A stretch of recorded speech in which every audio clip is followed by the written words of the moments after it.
Hello everybody and welcome to this new video thing I'm working on. What I'm gonna talk about? About music.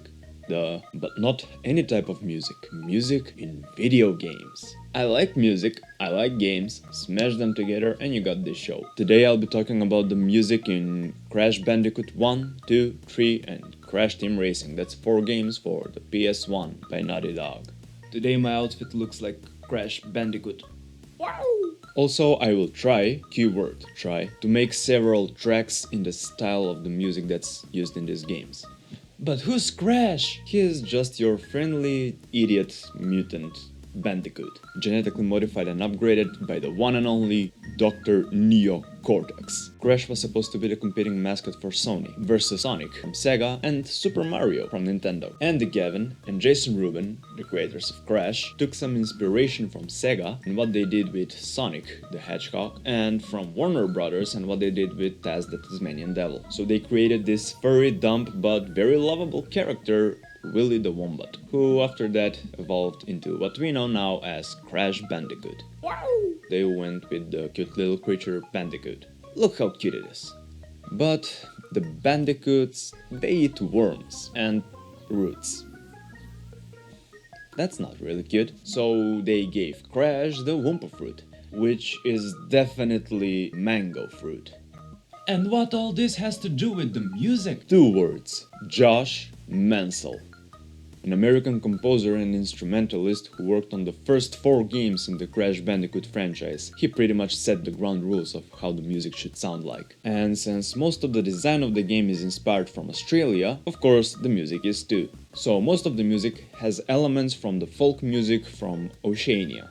And I'm definitely not gonna try and pronounce all of the islands cause there are way too many. A little fun fact, because of the technology at the time, he couldn't just make an MP3 and then slap it on the game. He had to write a MIDI sequence that activated samples from a sample library that was on the CD, because not a lot of space, and that's how he had to compose. We came so far, but yeah, the game is 25 years old, so yeah, it's an old game. So now we're gonna jump to my workstation where I can show you how I composed 2 tracks in the style of Crash Bandicoot. So the first track that I'm gonna be talking about is the track that y'all been listening to through the entire video that's in the background. I'm gonna play it now one more time so y'all can have like a better idea of what I'm gonna be talking about.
At the beginning of this track I wanted to add the most common element that's used throughout the music, and that is the scales. By putting the scale on the bells and on the bass, I managed to establish the scale that we are in and also add some movement. For this track I went with A sharp minor for no particular reason, just I liked it. I let the bells go down and then up the scale, but the bass went down the scale twice, and that crossing made the thing sound funny. Also I put this riser at the beginning that I made using Vital, and this is how I made it. It's just one note and I put 2 LFOs into action, each of them controlling 2 parameters. LFO 1 is used for transposing the note and for moving the frame of the wavetable.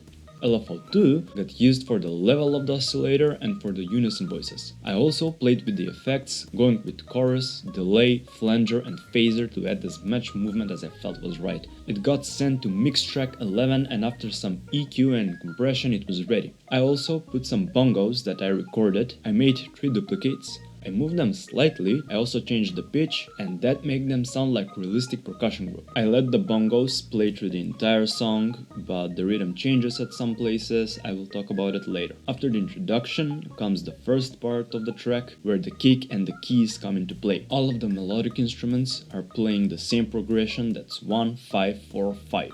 The bass got used as a support sound where the bells and the keys can play off of each other, but the bells had the more dominant melody on them. Later, I took off the bells and I sent that melody to the keys. Also, this is the part where the hi-hat and the snare comes in. Because we don't have the bells, the bass gets more feels so it will keep the energy going. In the build-up part, all the instruments keep playing with the progression, but I just chopped them to add suspension. Also, a chill bass block. In this part, the bongos have changed in the rhythm. They jump to triplet notes because of the tension building. At the so-called drop of the song, we go back to the main melody, but this time the melody is played by both keys and bells, with the bass playing in the background keeping that funky mood going. In this part, I also added woodwind instruments. They just play the last 2-3 notes of each beat to add new movement. As 8 bars pass, we bring the bass up to 11 and add even more fills to fill up every empty space. And as we finish with the last bit, the song starts again. But thanks to the scales on the bass and the bells, and the little riser that I made, it feels kinda natural. So this track was made to be used as a loop. This way we can save space on the CD for more info. Off to the second track. The second track that I made was more for like a fast-paced level. And if you're gonna have a fast-paced level, such as running from a rock or a stage on a timer or a racing game, you need energy. So I used the secret weapon, Surf Rock.